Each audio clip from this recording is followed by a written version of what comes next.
Satu, dua, yuk.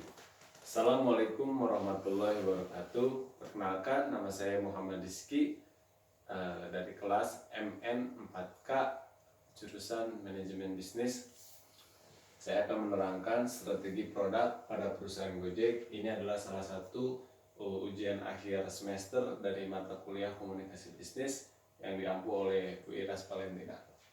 Oke, next. Strategi produk pada perusahaan Gojek.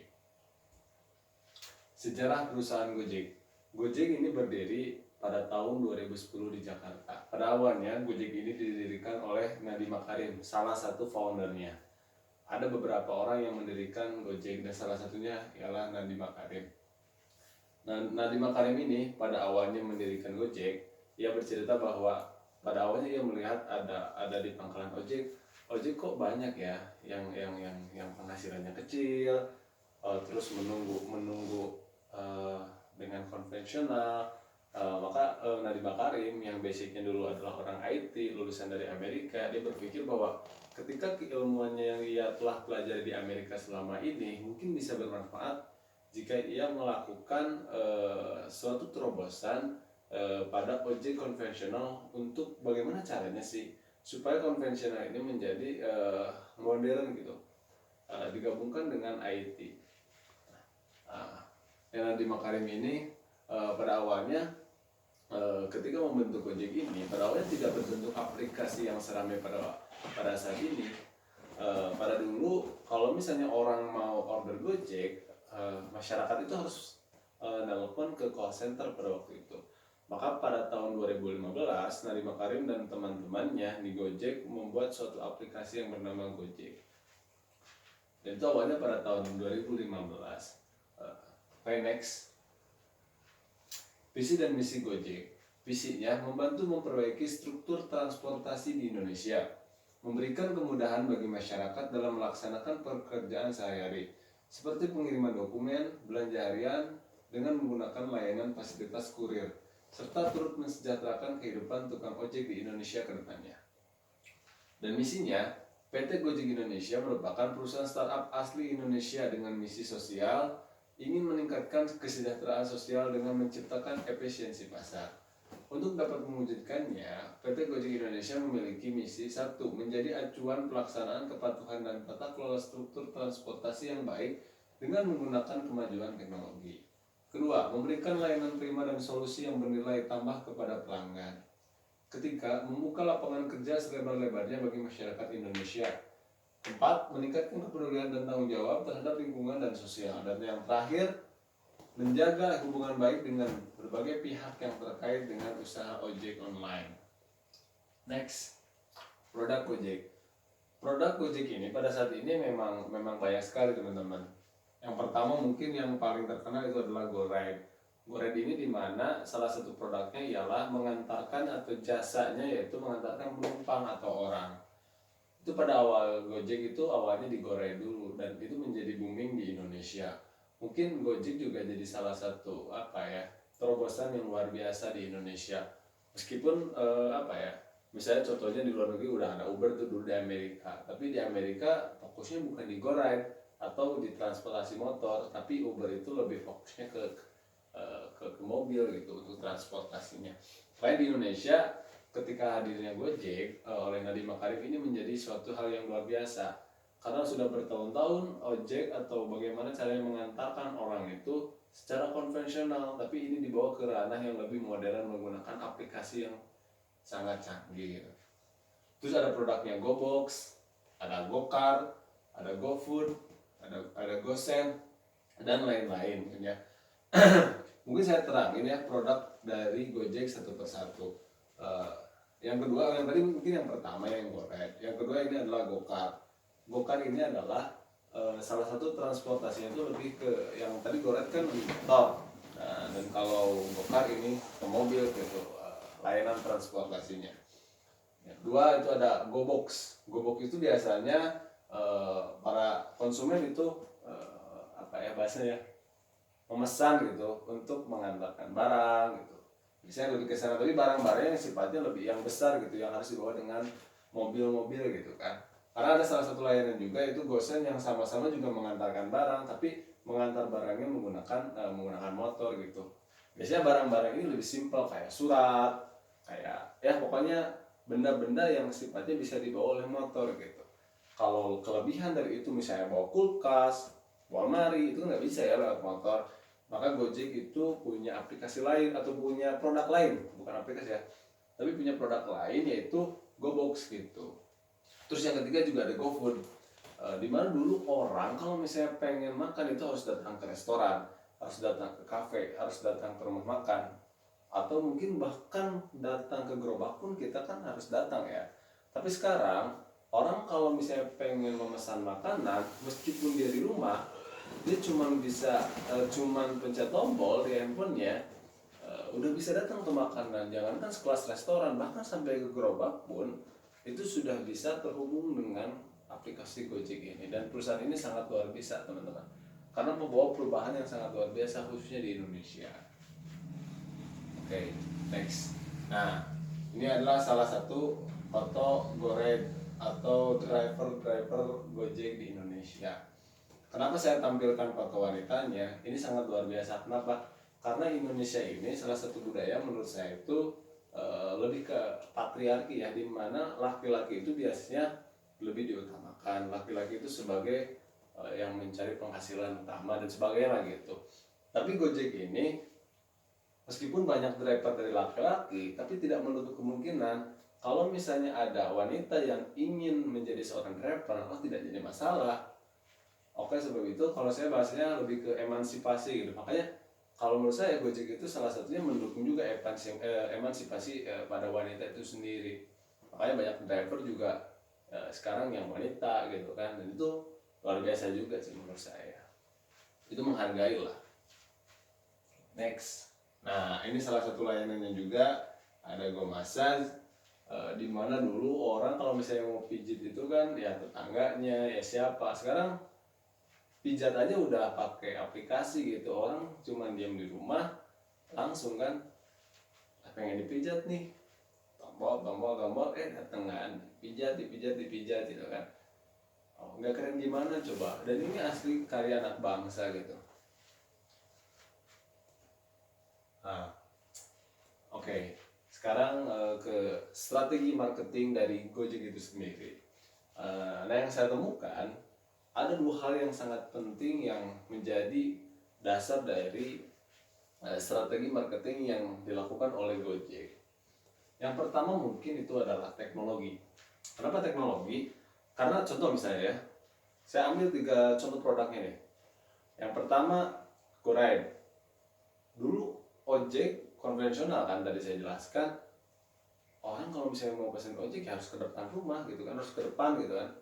Tapi disambungkan dengan teknologi dan itu sangat jadi luar biasa gitu. Dulu orang kan apaan sih jadi ojek gitu kan, penghasilannya paling berapa gitu. Tapi ketika pekerjaan yang konvensional ini yang dulu dianggap sebagai apa ya, dalam tanda kutip mungkin pekerjaan kasar, sekarang orang juga bahkan dokter juga ada yang jadi Gojek, jadi driver gitu kan, dan mengangkat gitu harkat derajat dari ojek atau driver itu sendiri. Kenapa? Karena teknologi itu teman-teman.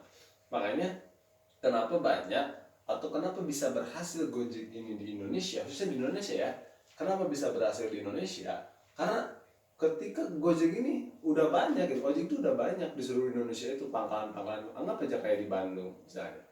Ada di Cibiru, ada di Cibaduyut, ada di mana-mana lah pokoknya ojek-ojek konvensional ini.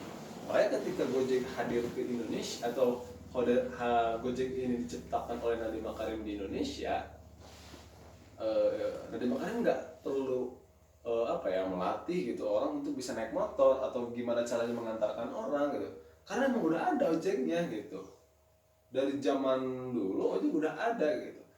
Nadiem Makarim hanya menyambungkan dengan teknologi itu. Makanya menurut saya ini salah satu strategi yang luar biasa gitu. Strategi untuk bagaimana caranya menarik para driver gitu untuk bisa bergabung dengan Gojek. Nah, bagaimana dengan strategi marketing ke konsumen gitu, atau orang yang memakai jasa dari ojek itu sendiri? Menurut saya ketika pasarnya itu udah ada gitu, orang udah biasa naik ojek dari dulu juga gitu kan, tapi dipermudah dengan teknologi gitu. Makanya di sini kan ada win-win solution sebenarnya. Kalau bahasa saya sih melihatnya kan, ini ada permasalahan di masyarakat, ojeknya udah ada, pelanggannya udah ada, masuk nih teknologi, makanya jadi satu kesatuan. Di sini menjadi strategi yang luar biasa menurut saya. Pasarnya udah ada, tinggal dipoles dengan teknologi, atau lebih keren sekarang industri 4.0 yang segala sesuatu terhubung dengan internet. Terus misalnya contoh yang kedua, misalnya GoFood. Dulu kalau misalnya orang pengen buka usaha, anggap aja usaha yang paling kecil lah di gerobak, minimal orang harus punya uang 8 juta misalnya buat beli lapaknya, buat beli gerobaknya, buat beli alat-alatnya dan sebagainya. Minimal 8 juta lah, kurang lebih ya misalnya. Orang baru bisa jualan gitu. Tapi semenjak Gojek ini menghadirkan GoFood, orang yang cuma bisa masak menggunakan alat-alat yang ada di dapur udah bisa berjualan teman-teman. Karena apa? Karena itu karena teknologi. Orang sebenarnya banyak yang bisa masak di Indonesia. Misal contoh aja orang Sunda. Orang Sunda itu mungkin udah biasa masak ayam goreng gitu kan. Tapi kok nggak semuanya jualan ayam goreng, atau nggak banyak yang jualan ayam goreng karena terkendala modal dan sebagainya. Maka GoFood ini hadir menurut saya bukan hanya untuk sekelas restoran, tapi untuk sekelas ibu-ibu rumah tangga yang ada di rumah, pengen punya penghasilan nih, dan itu langsung kan bisa terhubungkan dengan teknologi. Orang bisa masak, daftar ke GoFood, langsung bisa jualan gitu. Makanya ini salah satu strategi marketing juga yang luar biasa. Ketika orang-orang membutuhkan karyawan untuk masak, udah ada gitu ibu-ibu di rumah yang siap berjualan. Bagaimana dengan konsumennya? Ya sangat jelas, karena sekarang Indonesia salah satu pengguna Android juga terbesar di dunia. Nomor sekian lah, beberapa saya lupa lagi, cuman masyarakat Indonesia sudah banyak memiliki smartphone, apalagi di kota-kota besar. Makanya ketika teknologi ini disambungkan, ini menjadi strategi branding, strategi marketing yang luar biasa menurut saya. Oke, mungkin itu dua contoh. Contoh yang ketiga, saya go massage. Orang pijit gitu kan, nggak kepikiran lah dulu orang dipijit, tapi cuman diam di rumah, cuman pencet tombol gitu buat dateng gitu kan tukang pijitnya. Nah yang kedua, strategi marketing yang dilakukan oleh Gojek ialah nasionalisme. Apa itu nasionalisme dan apa hubungannya dengan Indonesia? Tentu rasa nasionalisme kita pada negara kita Indonesia. Makanya ketika Gojek datang atau ketika Gojek hadir, didirikan oleh Nadiem Makarim atau diciptakan oleh Nadiem Makarim, maka Nadiem Makarim lebih membawa Gojek ini bahwa ini asli nih karya anak bangsa. Makanya kan katanya karya anak bangsa gitu kan. Karena kenapa? Karena dari dulu orang yang menciptakan perubahan besar itu pasti negara-negara seperti Amerika. Anggaplah Nadiem Makarim ini seperti Steve Jobs-nya Indonesia gitu.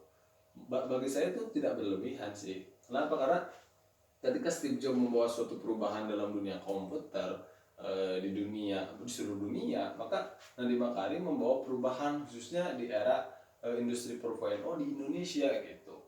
Nadiem Makarim membawa isu-isu nasionalisme ke dalam Gojek untuk menjadi strategi marketing gitu, dan itu cukup berhasil.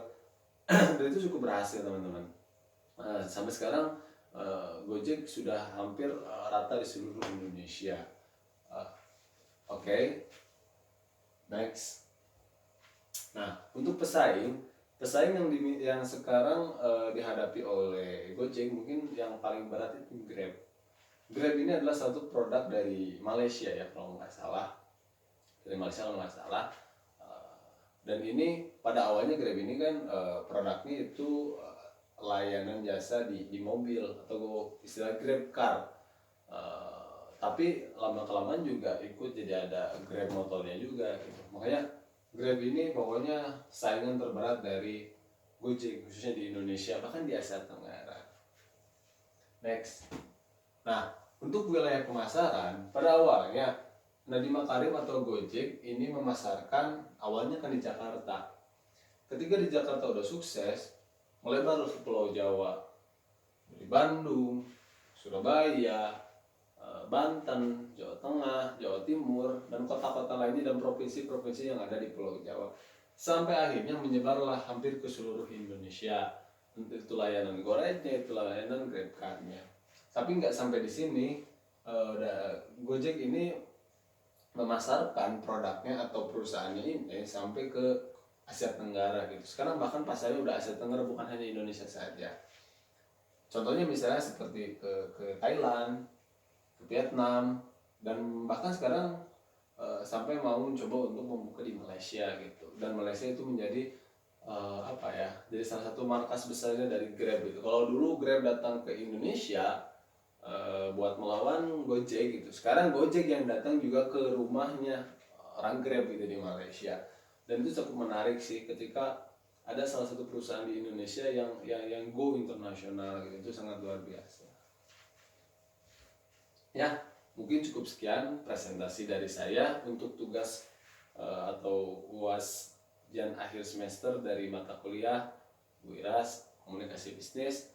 Mohon maaf Bu kalau misalnya banyak kekurangan dari saya, karena saya juga masih belajar. Semoga saya juga tidak apa ya Bu ya, tidak patah semangat lah, tidak patah semangat, dan terus bekerja untuk lebih giat lagi belajar menjadi lebih baik gitu. Mungkin cukup sekian, tutup saja dengan doa. Rabbana atina fid dunya hasanah wa fil akhirati hasanah wa qina adzabannar. Assalamualaikum warahmatullahi wabarakatuh.